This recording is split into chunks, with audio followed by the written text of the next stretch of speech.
स्वाध्यायः परमः। Doctor Baba Saheb Ambedkar open university.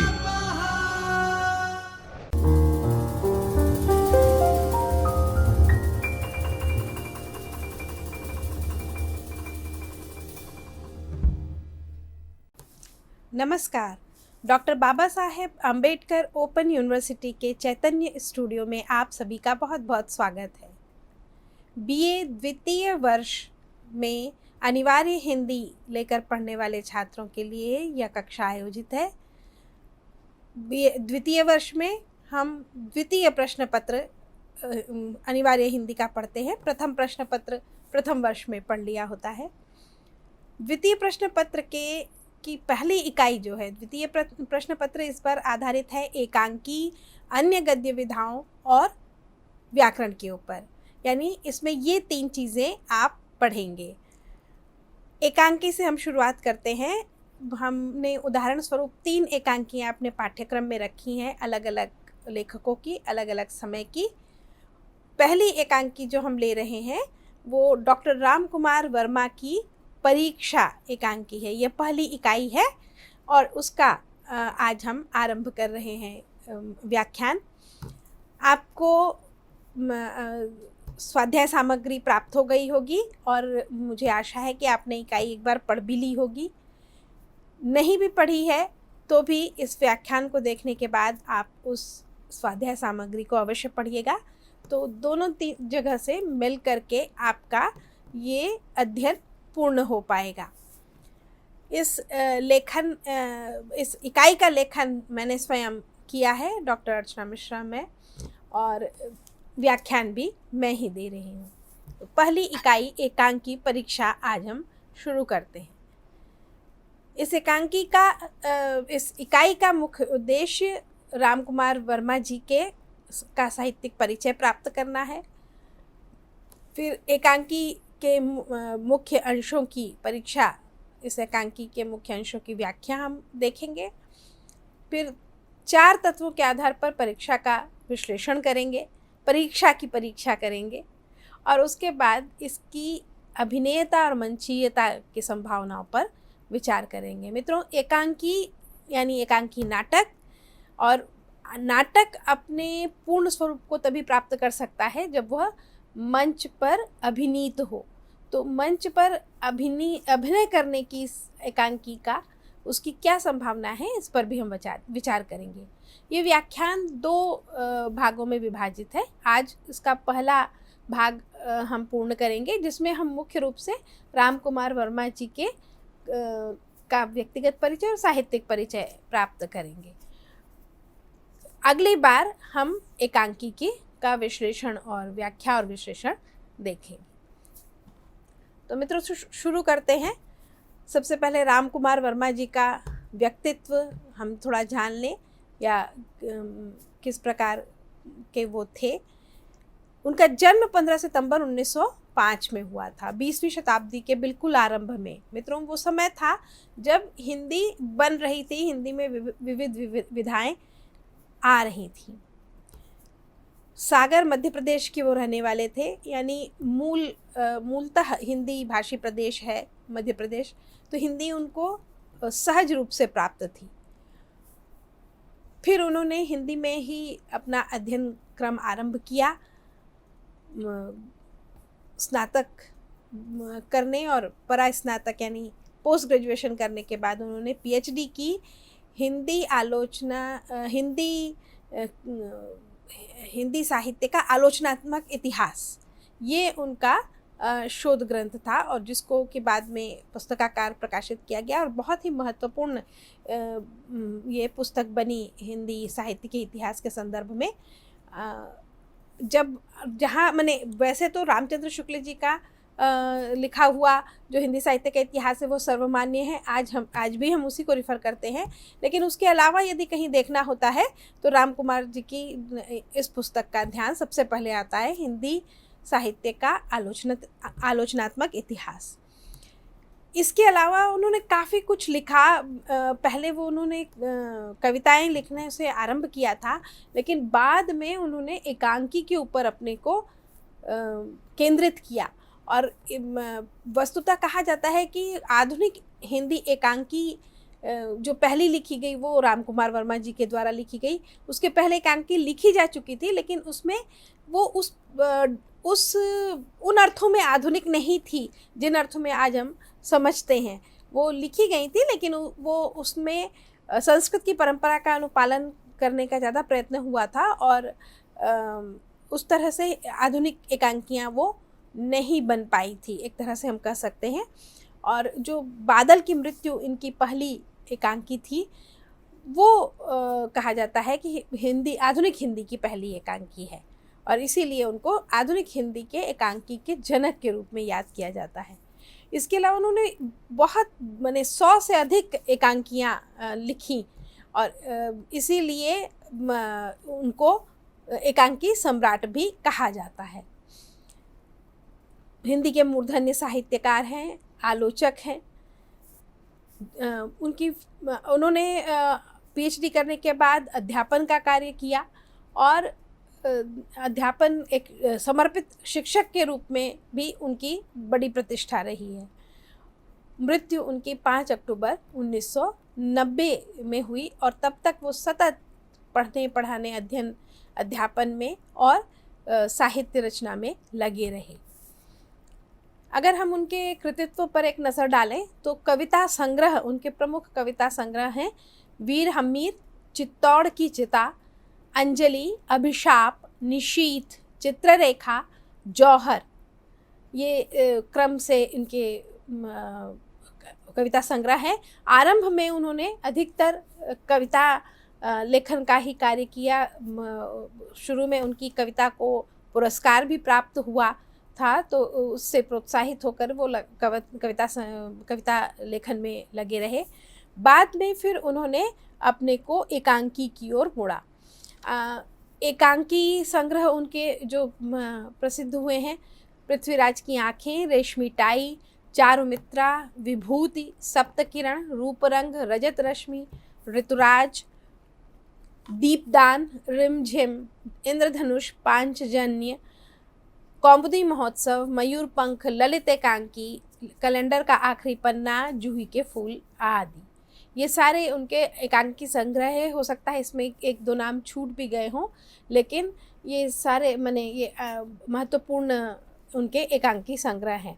जिसमें से जो रेशमी टाई है, उसमें ही ये जो हम अभी परीक्षा एकांकी पढ़ने वाले हैं वो संकलित है।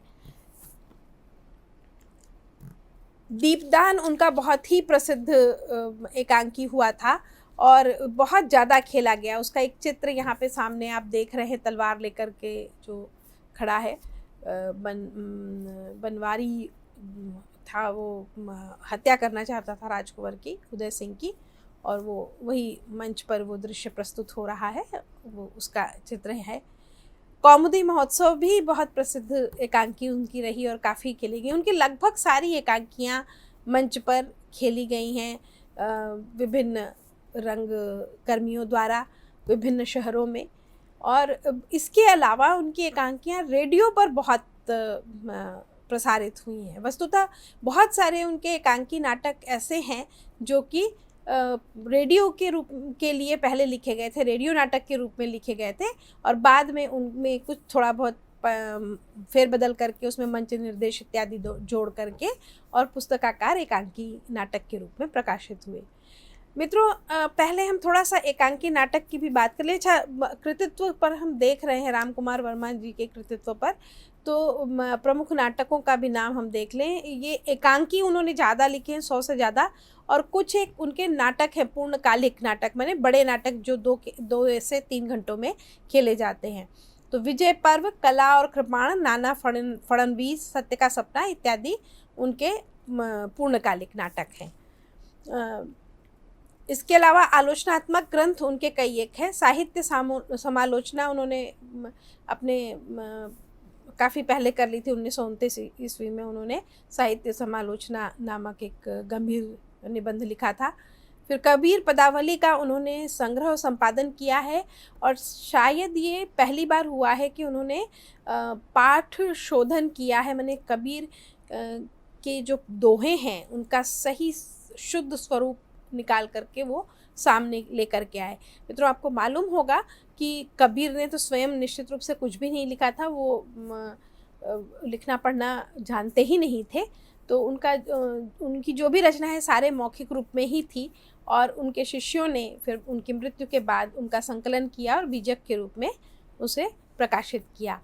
तो लेकिन उस जिस समय की ये बात है, कबीर जब थे और जब ये संकलन हुआ, उस समय भी कोई छापा खाना नहीं था, और हाथ से ही लिखी जाती थी, उसकी प्रतियां तैयार होती थीं, और जो प्रतियां तैयार करने वाले लोग होते थे, हाथ से लिखने वाले लोग होते थे, वो निश्चित रूप से इतने गूढ़ जानकार नहीं हुआ करते थे, और कई बार उनसे गलतियां हो जाती थीं। इसलिए जो अलग अलग प्रतियां अलग अलग स्थानों से प्राप्त हुई हैं, उनमें थोड़ा थोड़ा सा अंतर है शब्दों में।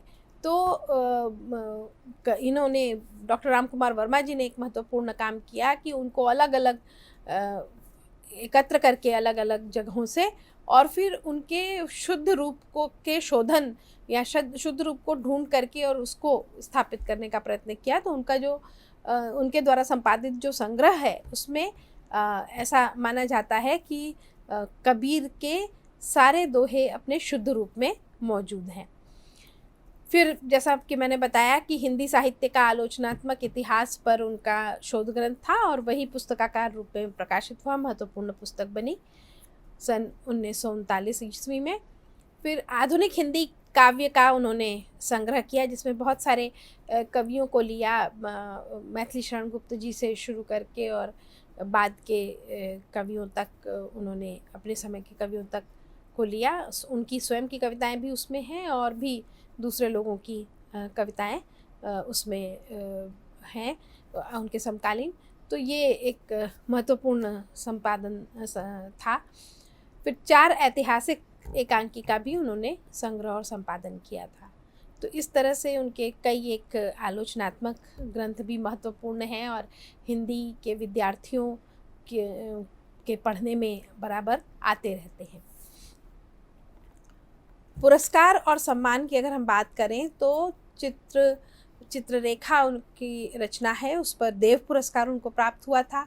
फिर एकांकी संग्रह पर उनको अखिल भारतीय साहित्य सम्मेलन पुरस्कार मिला। 1963 ईस्वी में उनको भारत सरकार ने पद्म भूषण का सम्मान दिया, और इसके अलावा स्विट्ज़रलैंड की मूर यूनिवर्सिटी ने उनको मानद डीलिट की उपाधि प्रदान की। डीलिट की उपाधि पीएचडी के बाद आती है, ये सर्वोच्च उपाधि है। वैसे देखा जाए तो अगर हम नियमित रूप से जो कक्षा में जाकर पढ़ते हैं, उसमें हमारी जो स्नातकोत्तर उपाधि होती है, यानी पोस्ट ग्रेजुएशन की एमए की जो डिग्री होती है, वो सर्वोच्च होती है। फिर एक तरह से कह सकते हैं यूनिवर्सिटी पढ़ाई में जो पढ़ने के एक तरीका एक शिक्षा की एक व्यवस्था बनी हुई है, उस व्यवस्था में जो सर्वोच्च डिग्री है वो पीएचडी की होती है। लेकिन इसके बाद पीएचडी करने के बाद भी जो व्यक्ति अध्ययन अध्यापन में लगे होते हैं और महत्वपूर्ण किताबें लिखते हैं और शोध परक कार्य करते हैं विशेष रूप से, तो उनको वो अपने इस प्रकार शोध परक कार्यों के आधार पर उनको डीलिट प्रदान किया जाता है। ये सबसे सर्वोच्च उपाधि मानी जाती है शिक्षा व्यवस्था में। इसके बाद और कोई उपाधि नहीं है। तो ये सर्वोच्च उपाधि उनको स्विट्ज़रलैंड की मूर यूनिवर्सिटी ने दी थी। अब मित्रों, हम परीक्षा की बात करें उसके पहले एकांकी के संबंध में थोड़ा आपको बता देना चाहती हूँ। वैसे मैं समझती हूँ कि आप एकांकी के विषय में पहले से थोड़ा बहुत ज़रूर जानते होंगे। एकांकी जैसा कि नाम से ही स्पष्ट है, एक अंक वाला। तो एक अंक का जो नाटक होता है उसको एकांकी कहते हैं। एकांकी शब्द कहने से, चूँकि ये ईकारांत है, तो अक्सर भ्रम होता है कि ये स्त्रीलिंग होगा। यहाँ तक कि मैंने भी अपने व्याख्यान में आरंभ में जब एकांकियाँ शब्द का प्रयोग किया तो वो स्त्रीलिंग की तरह से प्रयुक्त हुआ, लेकिन वस्तुतः एकांकी स्त्रीलिंग नहीं है।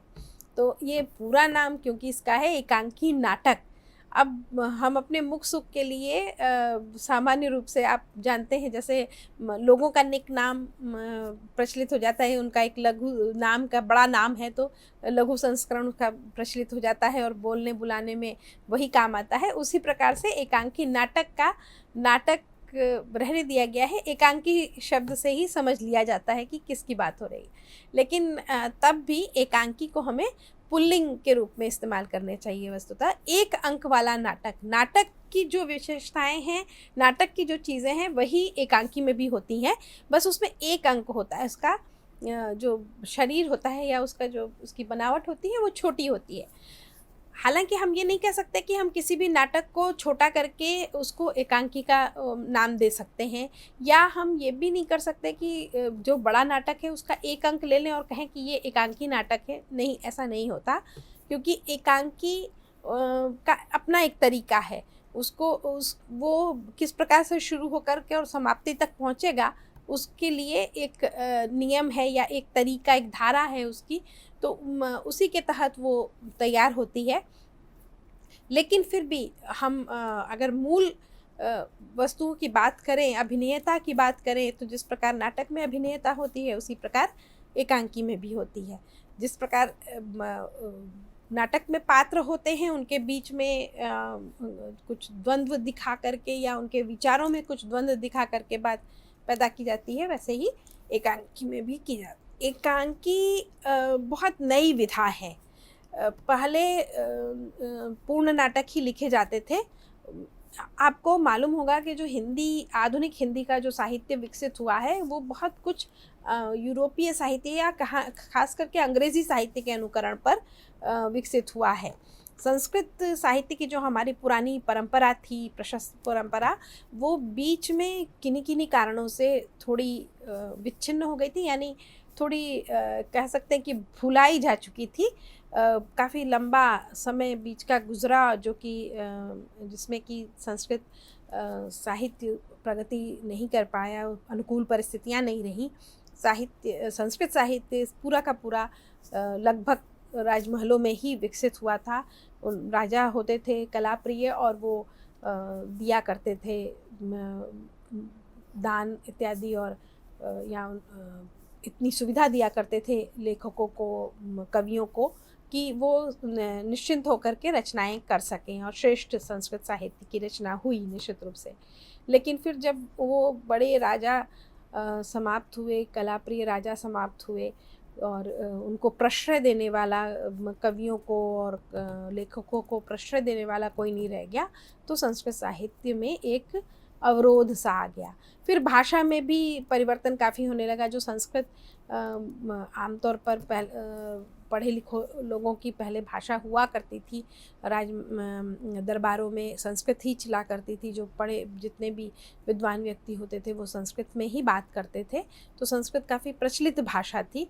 वो उसमें भी धीरे धीरे परिवर्तन आया था और वो प्रचलन से हट गई थी, इसलिए भी संस्कृत साहित्य का थोड़ा अवरोध संस्कृत साहित्य में आया था। तो इसलिए जो आधुनिक हिंदी जब में साहित्य बनने लगा, तो सामने जो उदाहरण प्रस्तुत थे वो अंग्रेज़ों के उदाहरण प्रस्तुत थे। अंग्रेज़ उस समय हमारे शासक थे, और एक शासक के साथ एक होड़ करने की या शासक के समकक्ष कार्य करने की एक लालसा होती है, एक इच्छा होती है, और उसके तहत ही हिंदी साहित्य का भी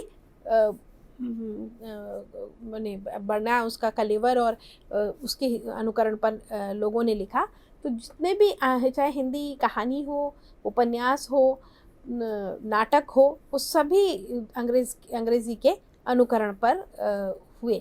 मैं ये नहीं कहती कि वो नकल है अंग्रेज़ी के, वो निश्चित रूप से हिंदी का पूरा साहित्य अपना मौलिक साहित्य है, लेकिन उसके लिए जो मॉडल था या जो आदर्श था वो अंग्रेज़ी साहित्य उस समय था।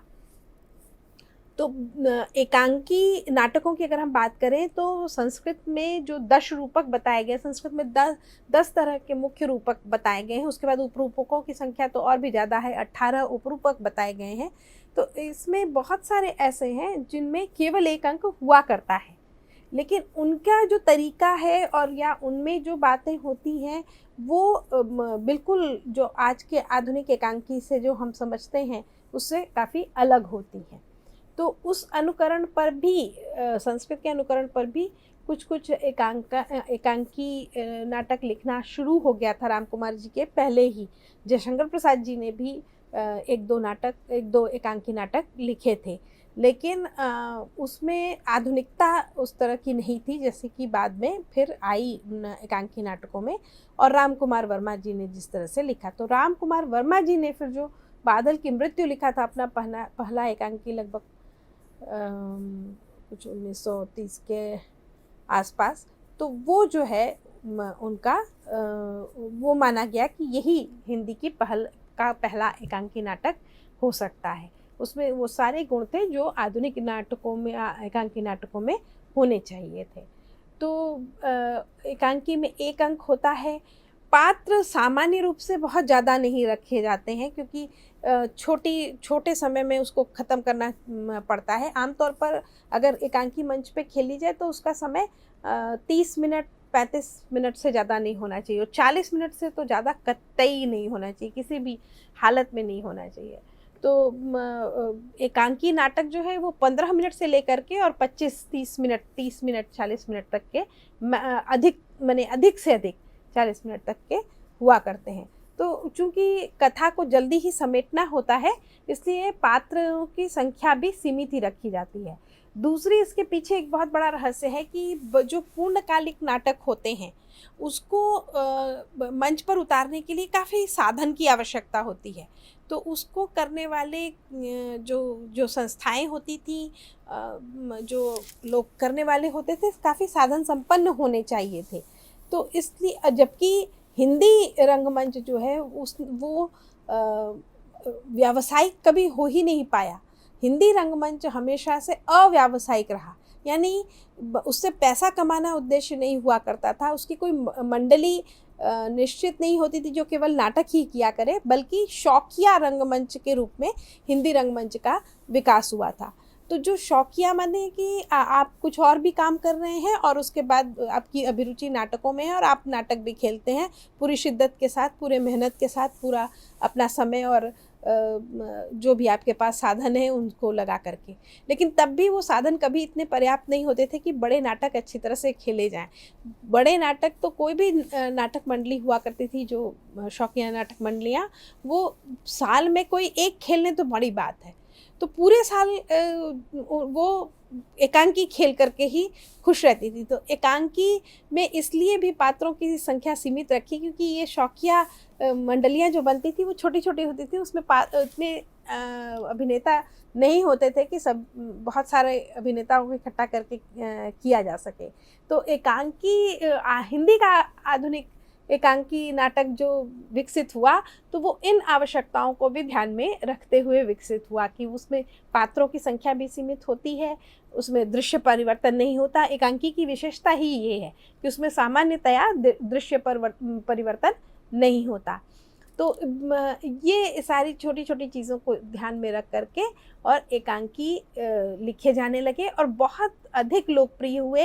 हिंदी जगत ने उसको हाथों हाथ लिया और हिंदी की उस समय की माने आप समझिए कि स्वतंत्रता के पहले से ही ये शुरू हो गया था और स्वतंत्रता के बाद और जोर पकड़ा। इप्टा जैसी संस्थाएं भी आई तो वो भी एकांकी नाटक खेलने पर ज़्यादा जोर देती थी और पूर्णकालिक बड़े नाटक तो यदा कदा ही हो पाते थे।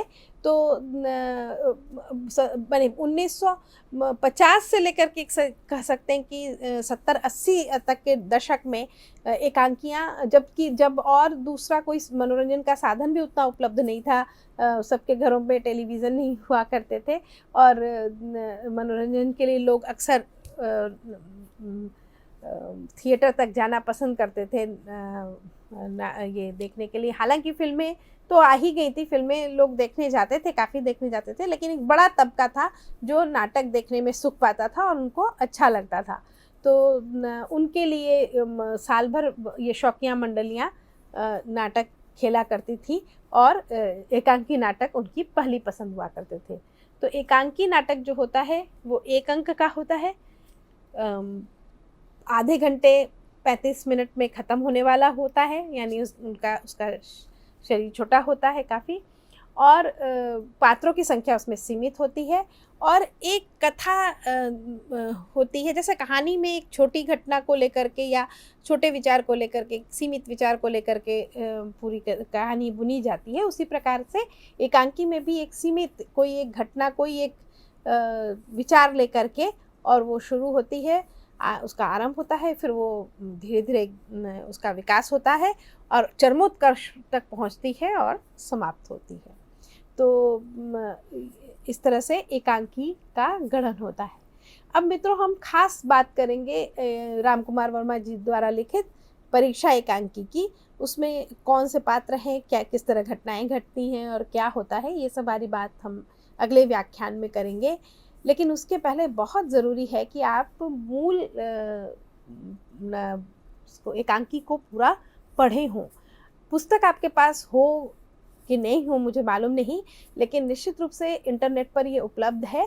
archive.org एक बहुत ही बढ़िया वेबसाइट है जिसमें कि लाखों लाख पुस्तकें स्कैन करके रखी हुई हैं। मूल जो उनकी कॉपी है, ये सामने जो आप चित्र देख रहे हैं परीक्षा का, ये जो पहला संस्करण हुआ था परीक्षा का, उस पुस्तक का ये की तस्वीर है। और यही पुस्तक पूरी के पूरी, ये जो ऊपर वेबसाइट दी हुई है archive.org, ये इसमें आपको मिलेगी। तो ये लिंक है, इस लिंक को आप कॉपी कर सकते हैं और अपने गूगल ब्राउज़र में पेस्ट करिए तो आपको ये एकांकी मिलेगी। वस्तुतः ये पुस्तक है, एकांकी संग्रह है, 8 एकांकी ऐसा नाम से ये पुस्तक है। और इस पुस्तक के अंदर 94 पृष्ठ पर आपको ये एकांकी नाटक मिलेगा रामकुमार वर्मा जी का पूरा। तो ये आप वहाँ पर पढ़िए निकाल करके, और अच्छी तरह से पढ़ करके, और आप जब इसके पात्रों से परिचित हो जाएंगे, घटनाओं से परिचित हो जाएंगे, तो जो अगली बार फिर हम इसका विश्लेषण करते हुए या व्याख्या करते हुए आपको बताएंगे, तो आप उसको अच्छी तरह से आत्मसात कर पाएंगे। तो मित्रों, आज का व्याख्यान हम यहीं तक रखते हैं। परीक्षा इस एकांकी को पढ़ने का एक टास्क आपको देकर के हम यहाँ पे छोड़ते हैं। और अगर आपको ये ना मिले, आपको कोई दिक्कत आए किसी तरह से पढ़ने में, तो आप baou.ba.hindi@gmail.com पर हमें मेल कीजिए। मेल में आप ये सारी जानकारी लिखिए, अपना पूरा नाम, मोबाइल नंबर इसलिए ख़ास करके हम मांगते हैं कि अगर हम व्हाट्सअप कर सकें तो आप तक तुरंत आपसे संपर्क कर पाएंगे, तो इसलिए मोबाइल नंबर दीजिए, व्हाट्सअप मोबाइल नंबर दीजिए। अपना रजिस्ट्रेशन नंबर अपने नाम के साथ ज़रूर लिखिए, अभ्यास केंद्र का नाम और कोड लिखिए, और कोर्स का नाम लिखिए। मित्रों, ये सारी जानकारी हमारे अपने रिकॉर्ड के लिए महत्वपूर्ण है और आपसे संपर्क करने के संदर्भ में भी महत्वपूर्ण है। तो ये जानकारियाँ देते हुए आप अपना प्रश्न लिखिए, आपकी जो कठिनाई है, अगर ये साइट आपको नहीं मिल रही है, खुल नहीं रही है, आपके पास परीक्षा एकांकी उपलब्ध नहीं है, तो इसके संबंध में आपको अगर कुछ पूछना है तो आप हमें संपर्क कीजिए, हम आपकी सहायता करेंगे। और अगली बार जब हम मिलेंगे तो मैं आशा करती हूँ कि आप सभी परीक्षा एकांकी को अच्छी तरह से पढ़ चुके होंगे।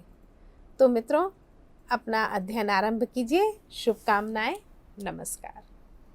स्वाध्यायः परमः